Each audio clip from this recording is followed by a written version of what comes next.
Ya, saudara, kita akan membahas kitab Yeskiel.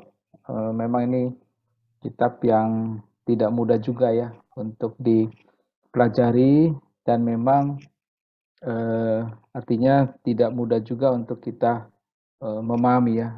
Banyak hal-hal yang kadang tidak mudah kita pahami dan jujur untuk membacanya juga kadang tidak mudah ya. Tidak mudah itu artinya perlu kemauan, perlu keinginan untuk belajar firman Tuhan. Nah, saudara, tetapi kitab Yeskiel adalah kitab yang menarik, saudara, karena kitab ini berkisah tentang Nabi Yeskiel yang berperan di dalam sebelum akhir uh, kehancuran bangsa Israel dan masuk dalam pembuangan. Dan banyak memang dalam kitab Yeskiel ini hal-hal yang diungkapkan tentang maksud rencana Tuhan. Dan kalau sudah baca kitab Yeskiel ini, maka kitab Yeskiel ini menjadi kitab yang memperagakan atau menyatakan bagaimana seorang nabi itu menyatakan firman Tuhan.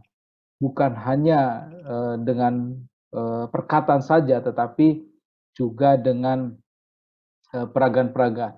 Nah, saudara, Nabi Yeskiel kita lihat, saudara. Nah, pelayan Nabi Yeskiel ini, saudara, sebagai nabi, terjadi pada masa sejarah perjanjian lama yang paling gelap, paling kelam di dalam kehidupan bangsa Israel. Kenapa, saudara? Karena disinilah kehancuran bangsa Israel. Jadi kalau nabi-nabi yang lain atau seperti Musa juga, ya ketika Musa mengeluarkan bangsa Israel ke tanah Mesir, dan situ juga bagaimana ada bayangan harapan ada tanah perjanjian, begitu ya.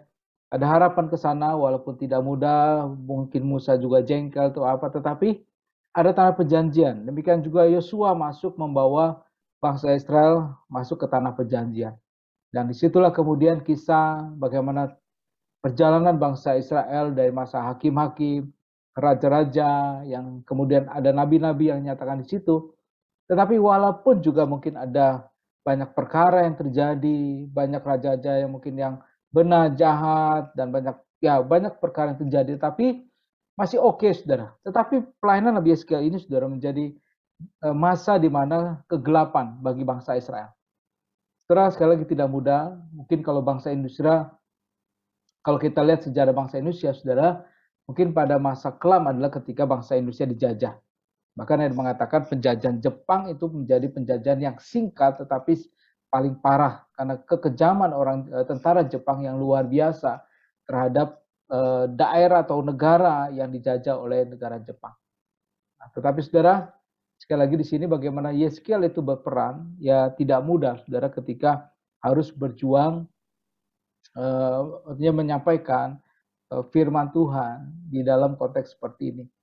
Nah, Yeskiel adalah seorang imam ya dan anak busi, seorang imam dari keturunan Zadok. Ya, kalau sudah melihat di dalam apa yang disampaikan Yeskiel, saudara, maka di sini kalau kita lihat, saudara, Yeskiel itu mendapatkan penglihatan, tetapi di sini juga Yeskiel juga bagaimana dia juga ada seorang imam yang berkarya, yang dipanggil Tuhan untuk menyampaikan akan hukuman atau pemberita firman Tuhan.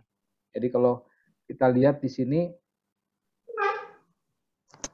ya, Yeskiel 1 ayat 3 dikatakan 2 dan 3, pada tanggal 5 bulan itu, yaitu tahun kelima sesudah Raja Yoakim dibuang, datanglah firman Tuhan kepada imam Yeskiel. Saudara ya, perhatikan, dia seorang imam, dia anak busi di negeri orang Kasdim di tepi sungai Kebar, dan di sana kekuasaan Tuhan meliputi dia. Saudara, memang luar biasa, saya katakan dia. Jarang sebenarnya nabi itu seorang yang memang yang melayani. Betulnya kadang ada yang betul-betul nabi begitu ya. Ini kan imam.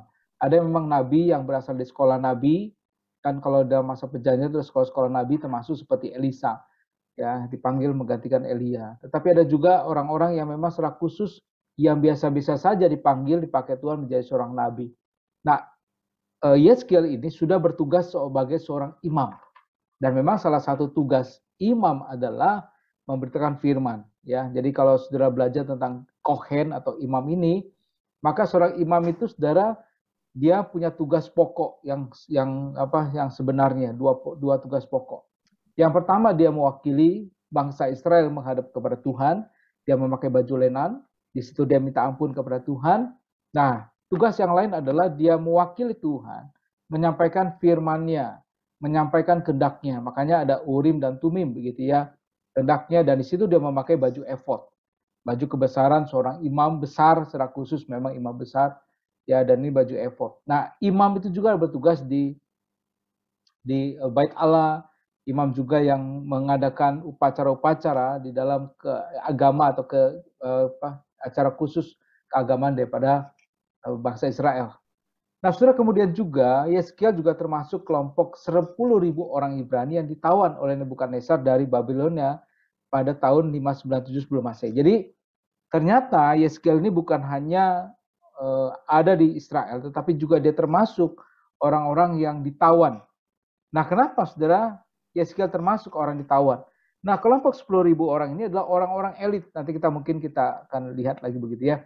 Tapi 10 orang ini adalah orang-orang elit ya, raja, keluarga raja, bangsawan, orang-orang pandai, imam-imam juga diangkut semua. Ya, pemimpin-pemimpin bangsa Israel itu ditangkap, ditawan, dan dibawa ke Babilonia. Saudara, kenapa harus mereka ditawan? Karena ini tradisi sudah peperangan. Kalau tradisi peperangan, saudara, maka biasanya yang menang itu membawa tawanan. Dan tawanan itu bukanlah sembarang tawanan, tetapi orang-orang penting. Kenapa orang-orang penting, saudara? Bukan rakyat jelata, rakyat biasa, yang miskin itu apa begitu ya. Yang di pinggir jalan dibawa, bukan. Tapi pemimpin yang dibawa, sehingga mengatakan bahwa negara itu sudah takluk. Karena pemimpinnya sudah dipegang, sudah ditangkap, gitu ya, sudah dibawa, sudah ditawan. Nah, termasuk Yeskiel, termasuk juga Daniel dan teman-temannya ini dalam kelompok yang seperti ini. Nah, saudara, kemudian nama Yeskiel itu berarti Allah menguatkan. El itu Allah, gitu ya. YS begitu, itu menguatkan. Jadi Allah yang menguatkan. Dan memang betul kata Yeskiel ini, nama Yeskiel itu betul bagaimana Allah hadir di tengah umatnya pada waktu mereka mengalami kejatuhan. Memang ini betul hukuman Tuhan atas dosa-dosa mereka, tetapi Tuhan tidak pernah tinggalkan mereka. Yeskiel memang menyampaikan berita penghukuman, berita tidak enak begitu ya bagi bangsa Israel. Tetapi Yeskiel juga menyatakan berita pengharapan.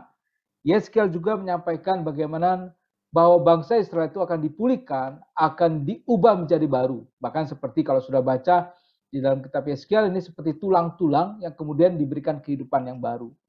Ya, jadi Allah menguatkan. Yeskiel hadir betul-betul mewakili Tuhan. Nah, saudara, menarik, Yeskiel juga sudah menikah. Tapi kalau sudah lihat membaca bagian firman Tuhan, tidak mudah, saudara. Karena kalau kita baca firman Tuhan, istri Yeskiel itu kemudian mengalami kematian. Dan yang menarik adalah kematiannya juga itu menjadi sebuah peragaan gitu ya. Jadi kata Tuhan, aku akan mengambil orang yang kau kasihi. Sudah bayangkan ya. Jadi istrinya meninggal itu sebagai sebuah peragaan, simbol bagaimana bangsa Israel itu menghukum bangsa Israel. Ya, Allah itu menghukum bangsa Israel. Jadi aku akan mengambil istrimu atau orang yang kau kasihi dan janganlah kau meratap. Dan di situ Tuhan menyatakan bagaimana yang terjadi dengan bangsa Israel. Bangsa Israel yang dikasihi Tuhan akhirnya harus dihukum, harus dibuang. Dan dikatakan janganlah kau meratap begitu ya. Ya, artinya apa, saudara? Itu harus memang terjadi. Dan tapi sekali lagi, saudara, sebagai Nabi Yeskiel tidak mudah ya. Hampir sama dengan Hosea yang memperagakan gitu ya. Hosea kan disuruh mengambil begitu ya. Orang pas sundal, ya pelacur, jadi istri, pergi lagi, diambil lagi dan segala macam ya. Terjadi. Nah, Yeskiel juga menjadi nabi yang memperagakan apa yang diperintahkan Tuhan sebagai simbol akan berita yang Tuhan sampaikan. Ya, kalau sudah baca dalam kitab Yeskiel ini. Nah, mari kita lihat kitab Yeskiel itu sendiri. Kitab Yeskiel itu ditulis oleh Yeskiel, saudara, ya, sebagai tulisan autobiografi. Artinya apa yang ditulis dalam kitab Yeskiel benar memang dia menulis. Karena kalau saudara belajar misalnya tentang lebih dalam tentang Yeskiel, banyak orang tuh mencoba memperkirakan, menafsirkan, atau menduga-duga apakah benar Yeskiel, kemudian dilihat petunjuknya, dilihat isinya, apakah memang betul Yeskiel yang menulis. Nah, tetapi saudara, di banyak sarjana menegaskan bahwa Yeskiel betul ditulis oleh Yeskiel, kitab Yeskiel. Karena banyak memakai kata ganti aku. Demikian juga bagaimana pengalaman Yeskiel itu ditulis di dalam kitab ini. Ya, ada saudara nabi-nabi yang memakai sekretaris, misalnya seperti Yeremia memakai Baruk begitu ya. Nah, di sini saudara, Yeskiel betul-betul dikatakan menulis dengan tangannya sendiri. Artinya apa, saudara? Dia ini menceritakan apa yang terjadi, apa yang dialami, perintah Tuhan sampaikan kepada dia. Nah, selain itu adanya keseragaman bahasa dan gaya serta pesan tema yang mendukung Yeskiel sebagai penulisnya. Ya, jadi ada menduga bahwa inilah gaya bahasa atau tema atau pesan yang memang Yeskiel sendiri yang menulisnya ya di dalam kitab ini. Nah, tanggal penulisan kitab Yeskiel ini, saudara. Nah, tanggal saudara penulisan kitab Yeskiel ini diduga 593 sebelum Masehi. Karena ini tanggal catat yang disampaikan Yeskiel, saudara, pada waktu Yeskiel dipanggil sebagai nabi. Dan memang ada tahun-tahun di mana juga dicatat nubuat-nubuat tentang mengenai Mesir. Jadi, sekali lagi saudara, ini peristiwa-peristiwa yang terjadi pada masa itu, peristiwa-peristiwa yang dicatat oleh Nabi Yeskiel, dan Yeskiel juga mengalami di situ. Yeskiel juga menjadi nabi yang diutus bangsa Israel pada masa itu. Nah, mari kita lihat saudara latar belakang daripada kitab ini, saudara. Nah, ini tempat penulisan Babilonia ya, karena dia ada pembuangan. Nah, pelayanan Yeskiel merupakan hasil sampingan. Artinya kalau kita lihat kitab Yeskiel ini, saudara, adalah kitab yang berisi penghukuman. Kenapa? Karena ini terjadi sebagai akibat dari kejahatan Raja Manasye, Raja Yehuda. Saudara bayangkan, saudara, ini Raja Yehuda yang seharusnya raja yang benar. Kebanyakan Raja Yehuda itu hidup dalam kebenaran. Ya, kebanyakan ada yang jahat. Nah, hanya saja Manasye ini, saudara, Raja Manasye ini raja yang paling jahat. Kalau sudah membaca di dalam dua raja-raja, saya akan bacakan ya. Nah, Manasye ini, saudara ya. Jadi kalau sebelumnya yang menarik adalah, sebenarnya menarik adalah itu bapaknya adalah Hizkia. Ya, sudah tahu Hizkia ini adalah seorang raja yang sebenarnya benar ya. Kalau kita lihat dalam bagian firman Tuhan, dia sebenarnya raja yang termasuk orang benar. Ya, raja yang mencari Tuhan, raja yang takut akan Tuhan. Tetapi satu sisi memang kesalahannya pada waktu dia sakit, dia minta ampun di hadapan Tuhan dan Tuhan kasih 15 tahun lagi, saudara ya. Tetapi pada masa 15 tahun itulah ya dikatakan dia melakukan kejahatan. Bukan kesalahan begitu ya. Melakukan kesalahan karena dia mengundang ya atau mempersilahkan utusan Babel itu merodak Balaban bin Balaban itu datang ya dan melihat ya, dia dilihatkan segala isi istananya dan bait suci begitu ya. Di sini ya kalau kita lihat membaca di dalam 2 Raja pasal 20. Nah, kemudian dikatakan ayat 21, kemudian Hizkia mendapat perhentian bersama-sama dengan nenek moyangnya, maka Manasye anaknya menjadi raja menggantikan dia. Dan apa terjadi, saudara? Ketika Manasye itu menjadi raja, pasal 21, 2 Raja 21, ayat 2 berkata demikian. Ia melakukan apa yang jahat di mata Tuhan, sesuai dengan perbuatan keji bangsa-bangsa yang telah dihalau Tuhan dari depan orang Israel. Bayangkan, dia melakukan yang keji di mata Tuhan, seperti bangsa-bangsa yang dihalau Tuhan dari depan orang Israel. Ya, bangsa-bangsa yang sudah dihancurkan, dibunuh atau dihabiskan oleh Allah melalui bangsa Israel ini, saudara, tapi justru dia melakukan kejahatan mereka. Ayat 3, ia mendirikan kembali bukit-bukit pengorbanan yang telah dimusnahkan oleh Hizkia ayahnya. Ya, ia membangun mezbah untuk Baal, membuat patung Asyera seperti yang dilakukan Ahab Raja Israel, dan sujud menyembah kepada segenap tentara langit dan beribadah kepadanya. Tentara langit ini, saudara, ya ini bukan malaikat-malaikat begitu ya, tapi ini kecenderungan adalah kepercayaan begitu ya kepada roh-roh begitu. Nah, kemudian bahkan di sini yang mendirikan mezbah di rumah Tuhan, walaupun sehubungan rumah itu Tuhan telah berfirman, di Yerusalem aku akan menaruh namaku. Dan ia mendirikan juga mezbah-mezbah bagi segenap tentara langit di kedua pelataran rumah Tuhan. Ia bahkan, ayat 6, mempersembahkan anaknya sebagai korban dalam api, melakukan ramal dan telaah dan menghubungi para pemanggil arwah dan para pemanggil roh peramal. ia melakukan banyak yang jahat di mata Tuhan sehingga menimbulkan sakit hatinya. Nya di sini, nya Tuhan. Ia menaruh patung Asyera yang telah dibuatnya dalam rumah, walaupun sehubungan dengan rumah itu Tuhan telah berfirman kepada Daud dan Salomo, dalam rumah ini dan di Yerusalem telah kupilih di antara segala suku, aku akan menaruh namaku selama-lamanya. Rumah di sini bicara tentang bait Allah.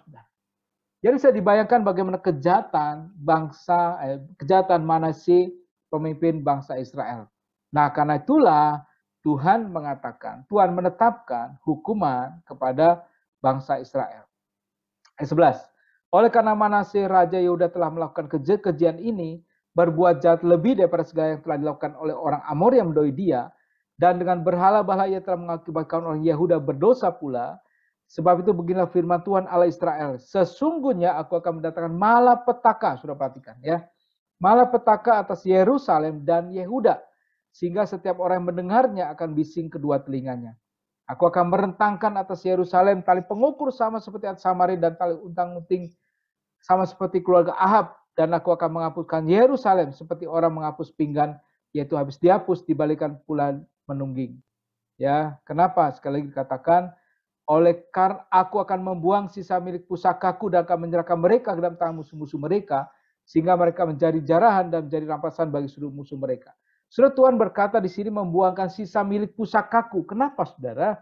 Karena sebelumnya bangsa Israel, ya, yang ada 10 suku setengah itu sudah lebih dulu, saudara, dibuang, sudah lebih dulu dihancurkan, ya. Nah, Yehuda lebih lama lagi. Tapi Yehuda juga melalui Manasye itu juga melakukan kejahatan. Sehingga kemudian Manasye juga, kan akibat Manasye, Yehuda, Yerusalem juga akhirnya dihancurkan. Ya, oleh karena mereka telah melakukan apa yang jahat di mataku, dan dengan demikian mereka menimbulkan sakit hatiku mulai dari hari nenek moyang mereka keluar dari Mesir sampai hari ini.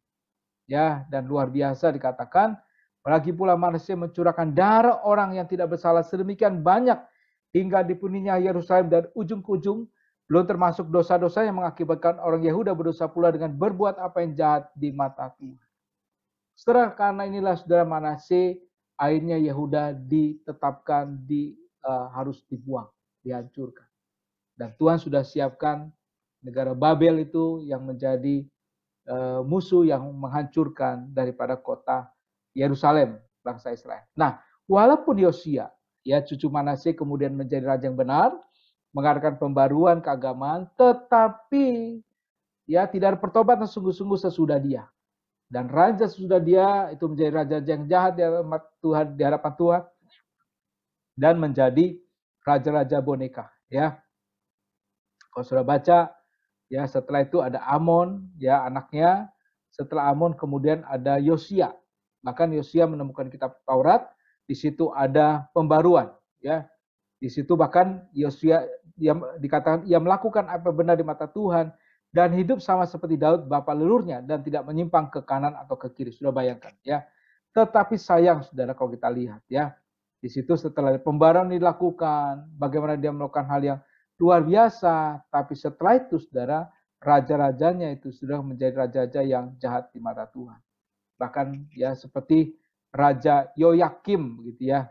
Yoyakim, kemudian Yoyakim gitu ya, itu anak daripada Yosia, kemudian melakukan jahat, dan kemudian Yoyakim saudaranya itu juga melakukan yang jahat, dan di masa Yoyakim inilah kemudian kerajaan Yehuda itu dihancurkan, ya, dan jahat di mata Tuhan. Nah, akhirnya di masa Yoyakim orang Babel menyerang dan menduduki serta menjarah kota Yerusalem. Nah, Raja Yoyakim dan keluarga raja dibuang ke Babelonia bersama dengan 10.000 orang lainnya dari kelompok elit masyarakat Ibrani. Nah, Nabi Yeskiel termasuk di dalam kelompok ini, saudara, ya. Jadi ini latar belakang kitab Yeskiel. Dan jadi ini terjadi, Yeskiel itu adalah kisah kehancuran bangsa Yehuda, ya, karena bangsa Israel sebelumnya sudah dihancurkan, lebih dulu dibuang saudara di Asyur, dan di sini giliran Babel yang menghancurkan daripada kota Yerusalem, ya. Yerusalem itu ibu kota daripada Yehuda, ya, dan ini kehancuran sungguh-sungguh, itu kehancuran bangsa Israel. Nah, kalau sudah baca di dalam Yeskiel ini, saudara, maka kan ada dua nama ya, Aholiba dan ya, bentar, namanya lupa, Aholiba gitu ya. Nah, itu juga ada, itu menjadi, nah ini ya, kakak beradik Ohola dan Oholiba gitu ya, itu di dalam pasal 23 ya. Jadi nama yang tertua Ohola, nama adiknya ialah Oholiba. Ya, saudara, ini nama yang rada unik sebenarnya ya. Nah, mereka aku punya dan mereka melahirkan anak laki dan perempuan. Mengenai nama-nama mereka, Ohola ialah Samaria dan Oholiba ialah Yerusalem. Ya, jadi Ohola itu ibu kotanya Yerusalem, Samaria itu menuju kepada bangsa Israel. Jadi kan kita tahu bangsa Israel pecah jadi dua, ya, utara dan selatan. Ya, jadi yang kerajaan itu yang satu di Samaria, yang satu kemudian Yehuda itu di Yerusalem. Nah, ini ceritanya dua adik kakak ini melambangkan bangsa Israel pecahan, ya. Kemudian yang adiknya itu bicara tentang Yehuda, dan semua itu karena mereka bersundal, mereka berdosa, mereka menyembah berhala, maka kemudian mereka dihancurkan. Gitu ya kisahnya ya. Nah, garis besar kitab Yeskiel. Ya, jadi kalau saudara membaca dalam kitab Yeskiel ini, saudara, garis besarnya seperti ini. Nah, bagian pertama itu, saudara, adalah nubuat-nubuat tentang Yerusalem. Ini tentang Yehuda. Jadi bukan lagi bicara tentang Israel yang sebelum Israel pecahan, itu karena sudah lewat begitu ya. Nah, sekarang itu khusus tentang Yehuda, kehancuran Yerusalem. Jadi penglihatan dan pasal 1 sampai pasal 3, kemudian juga mulai ada berbagai macam pelajaran diperagakan dan ucapan-ucapan ilahi. Ya, jadi sudah menarik sebenarnya kalau kita membaca di dalam kitab ini ya. Jadi disuruh berikan kota, kemudian juga berbaring baring pada sisi kiri kanan begitu ya, kirimu, kemudian berapa lama engkau balik lagi dan seterusnya begitu ya. Nah, kemudian juga ambil pedang, kemudian suruh cukur rambut dengan pedang itu ya, kemudian bakar dengan api. Nah, saudara, ini hal-hal yang diperagakan sedemikian rupa yang dilakukan oleh Yeskiel ya, sesuai dengan petunjuk daripada Tuhan. Nah, peragaan ini saudara bertujuan untuk menyampaikan berita. Jadi ketika dia memperagakan ini, orang Yehuda ya, orang-orang yang bangsa Israel yang Yehuda ini atau Yerusalem itu melihatnya, kemudian tertarik, dan situ bangsa Israel dinyatakan bagaimana apa yang terjadi ya kepada mereka. Nah, kemudian juga ada penglihatan tentang bait suci pasal 8 ya. Jadi ini sekali lagi cerita-cerita kejahatan di bait suci yang dilakukan oleh bangsa Manasye sebenarnya. Jadi kejahatan-kejahatan diperlihatkan ini, saudara, itu kecenderungan adalah dari Manasye, kemudian pada masa Manasye yang jahat sedemikian rupa, dan pada masa-masa raja-raja jahat di Yehuda, yang masa-masa terakhir. Dan ini memang, saudara, yang tadi dikatakan bahwa bait suci itu seharusnya menjadi tempat penyembahan kepada Allah, tetapi di situ dikatakan dinajiskan luar biasa. Ya, jahat. Kalau sudah baca, ya wajar gitu ya kalau bangsa Israel itu dihukum oleh Tuhan. Karena kejahatan mereka tuh luar biasa dahsyatnya kalau sudah membaca ya. Rasanya kalau melihat ini begitu jahatnya mereka, sehingga Tuhan itu akhirnya bisa menghukum mereka.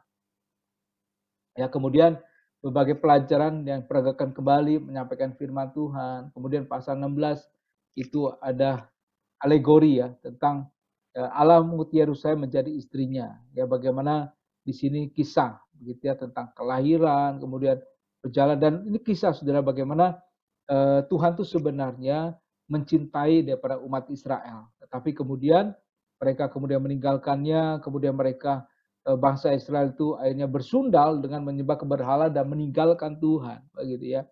Lebih suka menyembah, dikatakan memakai segala perhiasan dan segala bintang itu untuk dipersembahkan kepada berhala Baal-Baal.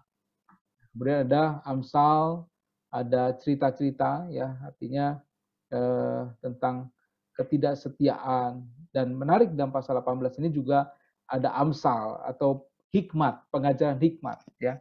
Nah, hikmatnya adalah kalau sudah lihat pasal 18 itu, setiap manusia itu bertanggung jawab di dalam kehidupannya. Ya, jadi bukan menjadi dosa keturunan, tetapi seorang itu harus dikatakan bertanggung jawab dengan dosa yang dia lakukan. Nah, ini bagaimana pelajaran tentang orang benar dan orang yang jahat, orang yang fasik. Kemudian ada ratapan dalam pasal 19 ya. Nah, kemudian Israel juga di sini dikatakan memberontak ya. Kalau saya melihat ya. Jadi bagaimana kisah dari bangsa Israel ini yang memberontak dari awal. Jadi Tuhan itu kembali flashback begitu ya. Bagaimana kejahatan mereka, pemberontakan mereka pada waktu di Mesir gitu ya. Kemudian Tuhan sudah kasih bangsa yang baik, yang benar, tapi mereka tetap memberontak. Jadi dari Mesir, di padang gurun, kemudian di negara, di Kanaan yang mereka Tuhan sudah kasih, mereka tidak pernah, artinya sungguh-sungguh itu menyembah Tuhan dengan serius. Artinya ada masa-masa mereka itu melanggar, bahkan Tuhan menghukum mereka, bahkan Tuhan juga menghancurkan mereka. Bahkan kita tahu saudara, yang akhirnya ya satu generasi itu dihapuskan. Hanya anak-anak yang lahir di padang gurun itu yang masuk ke tanah Kanaan. Ya, usia 21 tahun ke bawah, kecuali Yosua dan Kaleb yang diizinkan Tuhan masuk ke tanah Kanaan. Karena kejahatan mereka begitu luar biasa, sampai-sampai saudara, mereka itu yang keluar dari tanah Mesir itu tidak masuk ke tanah perjanjian. Tapi anak-anak yang lahir di padang gurun itulah yang masuk ke tanah perjanjian. Ya, sungguh tragis sebenarnya. Tetapi ini menjadi ciri bagaimana bangsa Israel itu juga menjadi bangsa yang selalu tegar tengkuk yang berdosa di hadapan Tuhan. Nah, pasal 23 ini ada alegori, ya, dua saudara perempuan yang berzina yang tadi, yaitu Ohola dan Oholibah. Ohola itu Samaria, ya, kemudian Oholibah itu Yerusalem. Ya, dan memang kisahnya itu sungguh tragis sebenarnya. Bagaimana Tuhan itu sakit hati, ya. Kemudian ada lambang kuali yang berkarat. Jadi sekali lagi gambaran-gambaran ini diberikan betapa Tuhan itu sebenarnya sayang kepada bangsa Israel, tetapi bangsa Israel yang meninggalkan Tuhan. Nah, di dalam pasal 24 juga saya katakan bagaimana kematian istri Yeskiel itu sebagai lambang kejatuhan Yerusalem. Ya, ayat 16, hai anak manusia, ya, ia berkata kepada Yeskiel, lihat, aku hendak mengambil daripadamu dia yang sangat kau cintai, seperti yang kena tulah, tetapi janganlah meratap ataupun menangis, dan janganlah mengeluarkan air mata. Diam-diam saja mengeluh, jangan mengadakan ratapan kematian, lilitkan dastermu, dan pakailah kasutmu, jangan tutupi mukamu, dan jangan makan roti perkabungan. Saudara, bisa dibayangkan, ya, istri yang dia cintai dipanggil Tuhan sebagai peragaan kejatuhan istri Yerusalem, dan dia tidak boleh meratap. Saudara, mungkin kita pikir Tuhan itu kejam, ya. Masa istri meninggal tidak boleh meratap? Tetapi ini karena perintah Tuhan, gambaran, ya. Jadi kematian istrinya ini bukan karena dosa, artinya seperti bangsa Israel, ya, itu dibuang karena dosa mereka. Ya, kemudian karena dosa mereka tidak usah kamu ratapi begitu ya. Dan Tuhan juga tidak menangis, tidak sedih karena ini sebagai penghukuman penghakiman mereka supaya mereka diubahkan. Ya, mereka menjadi yang baru ya. Nanti kita lihat bagaimana mereka punya hati yang baru. Nah, tapi istri ini saudara kan bukan karena jatuh, tapi tentu tidak mudah saudara sebagai Nabi Yeskiel. Istrinya harus mati ya, menjadi peragaan tentang apa dari bangsa Israel. Tetapi yang luar biasa sekali lagi, Yeskiel itu taat kepada Tuhan. Ya, 18 ayat 18, 24 18. Pada paginya aku bicara kepada bangsa itu dan pada malamnya istriku mati. Sudah bayangkan, ya. Pada pagi berikutnya aku melakukan seperti diperintahkan Tuhan kepadaku. Malam dia istrinya meninggal, pagi dia tidak mengeluh. Dia hanya seperti katakan mengeluh dalam hati, ya, tidak boleh meratap kematian. Lilit daster itu pakaian imam, ya, dan pakai kasut dan jangan tutup mukamu dan jangan merhati pegamu. Jadi tidak boleh ada tampak itu sedih. Ya, tapi sebenarnya satu sisi mengajarkan kalau pada masa kini ya, orang yang meninggal dalam iman pasti masuk surga dan itu harusnya kita sukacita ya. Satu sisi memang mengajarkan demikian, tetapi satu sisi tentu kita juga perlu bersedih begitu ya, ada kesedihan. Nah, tapi sekali lagi ini juga menjadi alat Tuhan untuk peragakan penghakiman. Nah, kemudian tidak lupa juga ada nubuat-nubuat kepada bangsa-bangsa lain di dalam pasal 25. Kemudian ya kalau kita lihat di dalam sampai itu pasal 28 ya. Itu jadi ada bangsa Amon, Moab, Edom, Filistin, kemudian Tirus, Sidon, Mesir, Firaun juga begitu ya. Terus saudara ini bagaimana pengumuman kepada bangsa-bangsa yang apa saudara? Yang bergembira ketika bangsa Israel itu jatuh. Jadi Tuhan juga nggak senang dengan mereka. Artinya yang berdosa juga, yang membawa bangsa Israel juga jatuh dalam dosa. Dan Tuhan sebenarnya juga menunjukkan bahwa mereka yang senang atas penghukuman bangsa Israel itu juga menghina Tuhan. Ya, jadi artinya tuh lihat mana Tuhan kamu gitu ya. Engkau akhirnya hancur, dan mereka tertawa dan seterusnya, dan Tuhan juga marah kepada mereka. Dalam kemarahan itu juga Tuhan menyatakan bahwa Tuhan adalah bangsa yang besar, bangsa yang berdaulat atas semua bangsa dan menegakkan penghakiman, penghukuman bagi orang-orang yang jahat di mata Tuhan. Ya, jadi ini penghakiman, penghukuman juga terhadap bangsa-bangsa yang memang musuh-musuh daripada bangsa Israel. Ya. Nah, kemudian juga saudara, setelah itu di dalam bagian yang ketiga itu ada nubuat-nubuat pemulihan Israel. Ya, jadi kalau sudah baca, mulai ada pengharapan. Dan di sini juga pasal 33 ditegaskan tugas Yeskiel.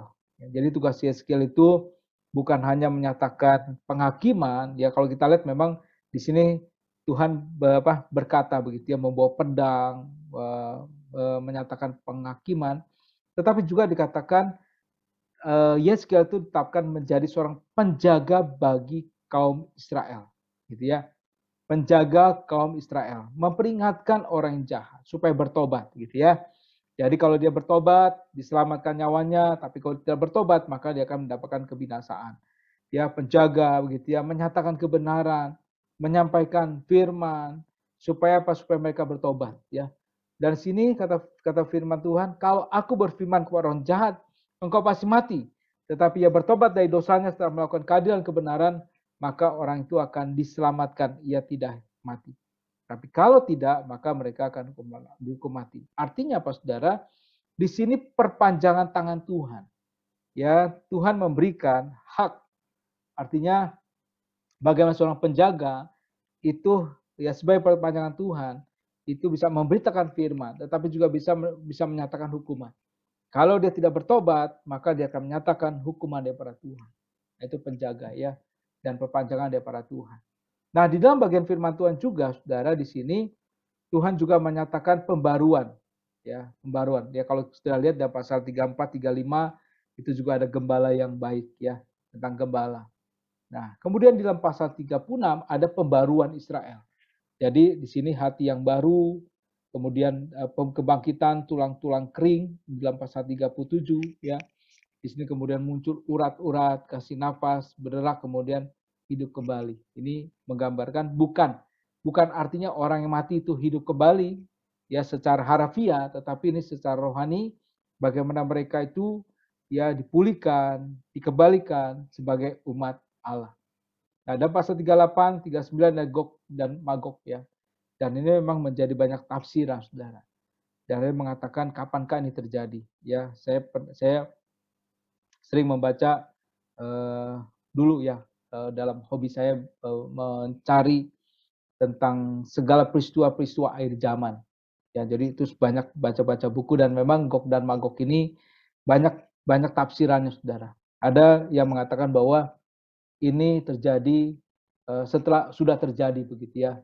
Peperangan yang besar terjadi. Tapi ada juga mengatakan bahwa ini akan terjadi pada akhir zaman, gitu ya, pada akhir zaman, dan ini pusatnya adalah di Irak begitu ya. Irak, dan Irak itu kan Makedonia, dan banyaklah saudara tafsiran-tafsiran, dan Irak itu juga diduga adalah dulunya gitu ya Taman Eden. Nah, tapi jelas di sini sekali lagi bahwa di dalam Gog Magog ini Tuhan tuh menyatakan ya bagaimana kekuasaan Tuhan, dan di sini juga bahwa Tuhan akan menyatakan penghakimannya gitu ya, amarannya. Jadi musuh-musuhnya itu akan dikalahkan, Tuhan akan menghukum sekali lagi dengan sampar, tumpahan darah, Aku akan menurunkan hujan lebat, rambun, api, hujan belerang ke atasnya dan ke atas tentaranya, ke atas banyak bangsa yang menyertainya. Aku akan menunjukkan kebesaranku dan kekudusanku dan menyatakan diriku di hadapan bangsa-bangsa yang banyak dan mereka mengetahui bahwa akulah Tuhan. Jadi ya, di sini makanya dia mengatakan bahwa akhir zaman akan berakhir ketika Tuhan hadir dan menghukum semuanya bangsa-bangsa yang melawan Tuhan. Tetapi dia juga mengatakan memang ini terjadi setelah sudah terjadi. Nah, pasal 40 sampai 43 ini tentang bait suci yang baru, ya. Jadi ini harapan akan nanti, jadi kan bait suci itu sudah dihancurkan, ya, sudah dijarah oleh Raja Babel, begitu ya, bangsa Babel. Dan itu Tuhan mencatat kembali, mengingatkan kembali kepada Yeskiel untuk mencatat ukuran, gedung dan segala macam, dan juga liturgi dan apa yang dilakukan itu juga dicatat kembali, diperintahkan Tuhan kepada Yeskiel. Nah, dalam pasal 44 ini kemudian juga saudara bicara tentang adanya pangeran, begitu ya, bicara tentang orang Lewi dan para imam, raja, begitu ya, ini raja dan bagian-bagian daripada yang seharusnya persembahan-persembahan yang harus dilakukan, begitu. Ya, ada upacara-upacara 45 dan 46 ini. Kemudian batas-batas bangsa Israel yang dipulihkan 47, dan terakhir 48 untuk kembali pembagian negeri. Nah, ini menarik saudara ya. Biasanya pembagian negeri ini itu terjadi pada masa Yosua. Tapi kemudian ini terjadi kembali, dinyatakan kembali. Dan ini memang ada menduga inilah janji kembali, ya, mereka kembali dari tanah pembuangan dan mereka akan memiliki tanah perjanjian kembali, begitu ya. Ya, kalau sudah baca dalam pasal 13, 47 ayat 13. Beginilah firman Tuhan Allah, inilah batas-batas tanah yang kamu harus bagi menjadi milik pusakamu di antara kedua belas suku Israel. Yusuf mendapat 2 bagian, ya, dan selanjutnya itu menarik, ya, begitu. Nah, setelah tujuan dan pesan daripada kitab Yeskiel. Yang pertama tadi, ya, kita sebenarnya garis besar tadi. Yang pertama adalah Yeskiel itu ditugaskan sebagai penjaga, ya, artinya memperingatkan generasi orang Israel yang tegar dan keras kepala, tegar tengkuk dan keras kepala tentang hukuman yang akan datang. Dan untuk menegaskan pertanggungjawaban setiap generasi atas dosa mereka. Dan untuk mengimbau kepada orang-orang yang bersedia untuk memperhatikan nasihat untuk bertobat dan berubah hidup. Jadi bagian pertama adalah disampaikan kepada bangsa Israel, bangsa Yehuda, ya, Yerusalem, gitu ya. Secara khusus tuh banyak kejahatan mereka dinyatakan, diungkapkan, dan itu menyatakan alasan Tuhan menghukum mereka, gitu ya. Jadi penghukuman Tuhan itu dinyatakan karena mereka melakukan kejahatan. Itu dinyatakan di dalam pasal pertama sampai 24.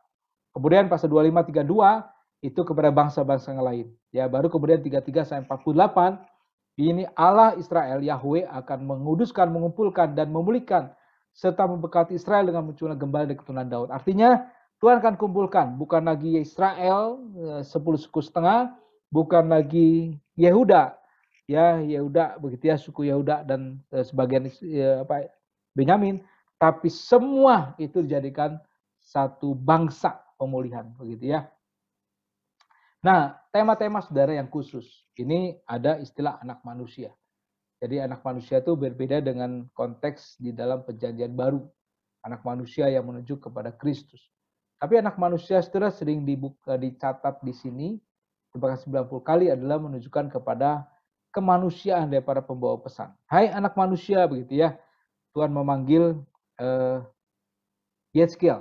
Dan itu ada mengatakan bahwa Yeskiel ini sebagai wakil dari semua umat manusia yang disampaikan pesan oleh Allah, gitu ya. Dan ungkapan ini menunjukkan kepada sifat simbolis dari kehidupan dan pelayanan Yeskiel yang memerankan hal-hal lain untuk menyampaikan pesan ilahi. Jadi kerendahan hati sebenarnya menunjukkan kamu tuh manusia, begitu ya. Aku di Tuhan. Dan ini menunjukkan bahwa Tuhan itu Allah yang besar dan disampaikan kepada Yeskiel, mewakili semua manusia. Kemudian saudara, tema yang kedua dari kitab ini adalah kekudusan Allah. Saudara perhatikan, kenapa bangsa Israel dihukum? Karena mereka tidak hidup kudus di hadapan Tuhan. Nah, pada waktu pembaruan, saudara ya, kita lihat di dalam pasal, saya akan bacakan di dalam pasal 36 ya.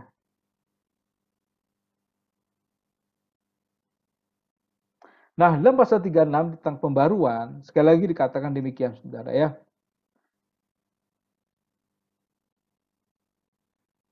Nah, saya akan bacakan tujuan Allah itu memulihkan bangsa Israel.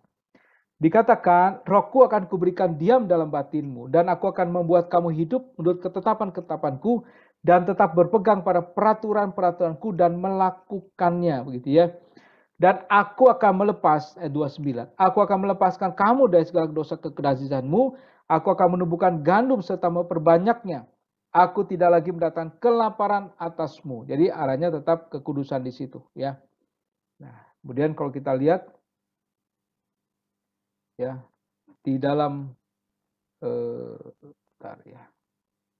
Nah, ayat yang kelima ya dikatakan bahwa oleh karena beginilah firman Tuhan Allah, aku pasti berfirman dalam api cemburuku melawan sisa bangsa-bangsa dan melawan seluruh Edom yang menentukan tanahku menjadi miliknya dengan segala rasa sukacita, rasa penginan, sehingga tanahku dimilikinya dan dapat habis dijara. Artinya apa, saudara? Kalau kita lihat di sini, Tuhan itu menyatakan bahwa Tuhan itu adalah Allah yang kudus dan Tuhan itu mengendaki umatnya kudus. Ya. Jadi kalau kita di sini ya, Yesaya 5 ayat 11 sekali lagi demikian.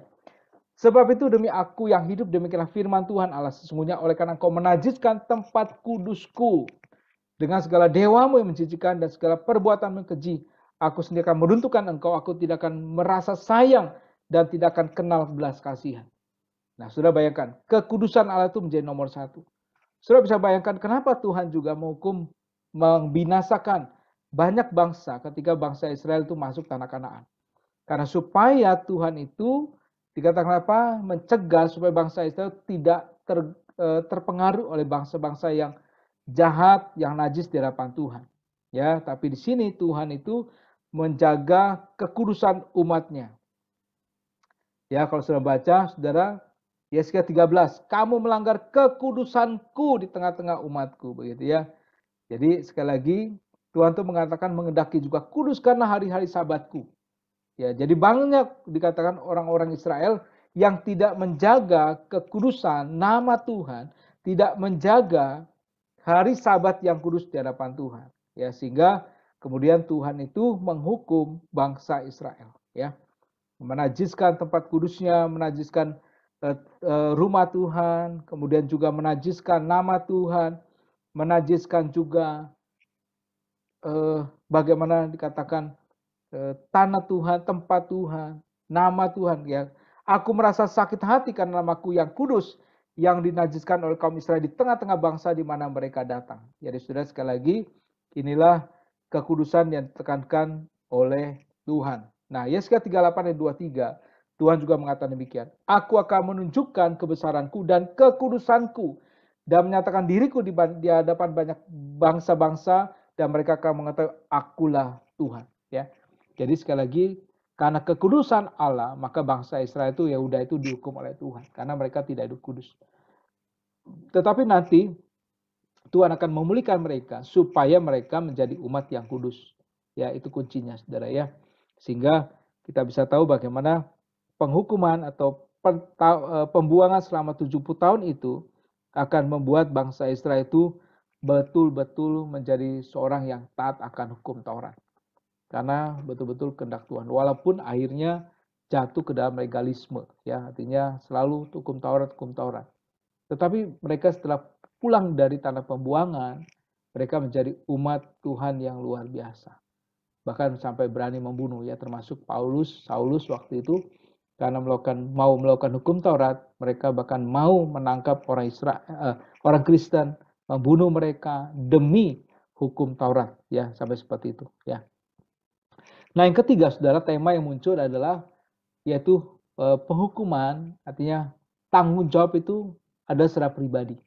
Nah, ada yang menafsirkan, ada yang mengatakan bahwa mereka yang dihukum ini karena generasi sebelumnya yang salah. Ya, jadi karena dosa daripada Manase, maka yang lain itu berdosa. Artinya dianggap berdosa dan dihukum oleh Tuhan. Tapi sebenarnya kalau kita lihat dosa secara pribadi pun harus dipertanggungjawabkan. Nah, dalam kehidupan kita secara pribadi ini juga menjadi hal yang ditekankan. Jadi banyak orang mengatakan seringkali itu karena papa saya, karena orang tua saya, karena ini dan segala macam. Jadi mencari kambing hitam.